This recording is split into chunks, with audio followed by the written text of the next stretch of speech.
قوله خالفت أقوال الشيوخ ولم يبالوا الخلف للفرقان. خالفت أقوال الشيوخ فأنتم خالفتم من جاء بالقرآن. خالفتم قول الرسول وإنما خالفت من جراه قول فلان. يا حبذا ذاك الخلاف فإنه عين الوفاق لطاعة الرحمن.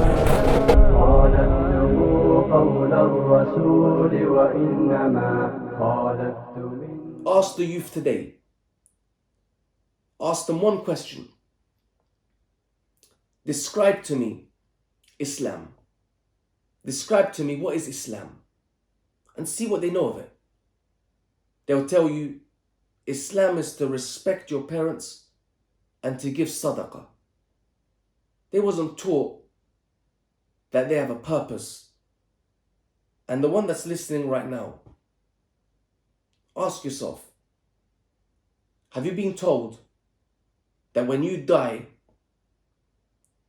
you'll meet two angels that will torture every individual that was evil in this life? You wasn't taught the value of Tawheed when you're waking up, when you're growing up, and the dangers of shirk and the regrets that you're going to find abandoning the Qur'an. And when I say abandoning the Qur'an, a lot of people think by just disrespecting it. There is no more disrespect. Today we find the youth, they don't read the Qur'an. They have no alaqa with the Qur'an. They have no connection with the Qur'an. The Qur'an isn't their goal, isn't their guidance. Rather, the connection is with one new thing today, and that is the social media. Social media has become their Qur'an. And this is saddening, because most of the youth today are on their phones. They're sitting on their phones. And what do? They pass their days and their nights scrolling through Instagram,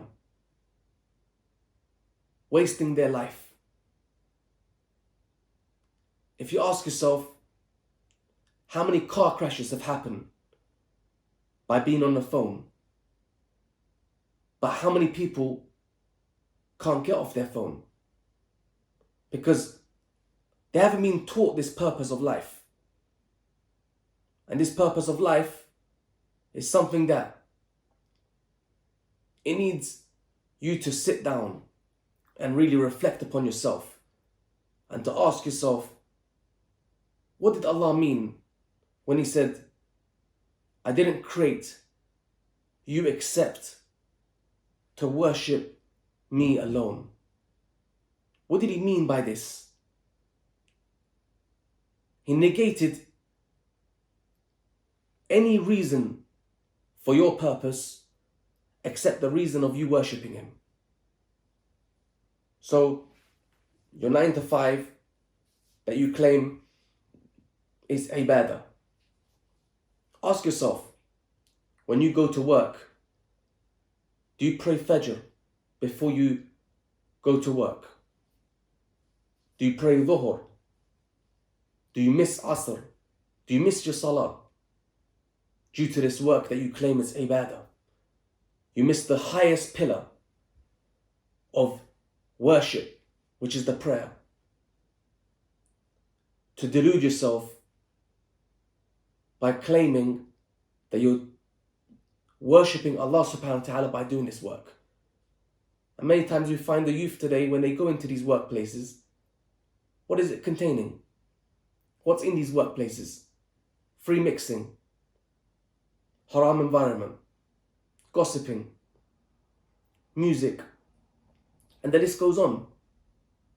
How can someone raise his iman when he doesn't pray, when he's in an environment that there's music, when all he's hearing is gossip, and is updated with every new trend that's been brought to us in the 21st century.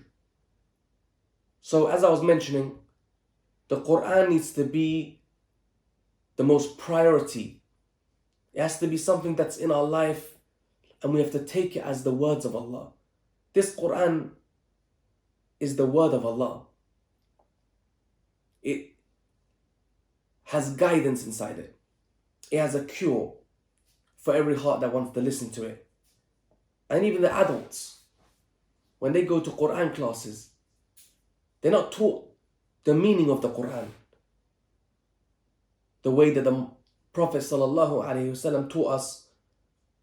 And we have to understand that if you turn away from this religion, you'll be replaced with people who will take this religion and they'll honor it.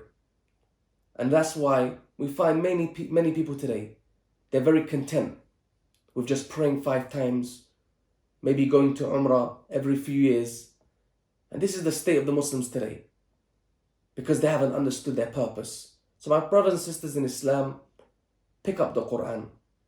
Make dua to Allah to open your hearts to the truth and start reading it in the language that you understand. It's going to be very tough because this is something that you haven't been raised upon. You haven't put this in your life. So you have to rewire yourself. And sometimes you might not be able to sleep after you find out that you've been actually lied to, that you've been deceived, that the Islam that you thought you was following, it isn't really the Islam that was revealed to the Prophet. You might be practicing for 10 years of your life, 15 years of your life, and you might even be near to your death. Ask yourself, from the mercy that Allah has on us, He gives us chances and He gives us choices to make, that we can change our life around and we can return back to Him. We can return back to Him by following the pure Islam. And if you do this, you'll realize who are the friends of Allah and who are the friends of Shaitan.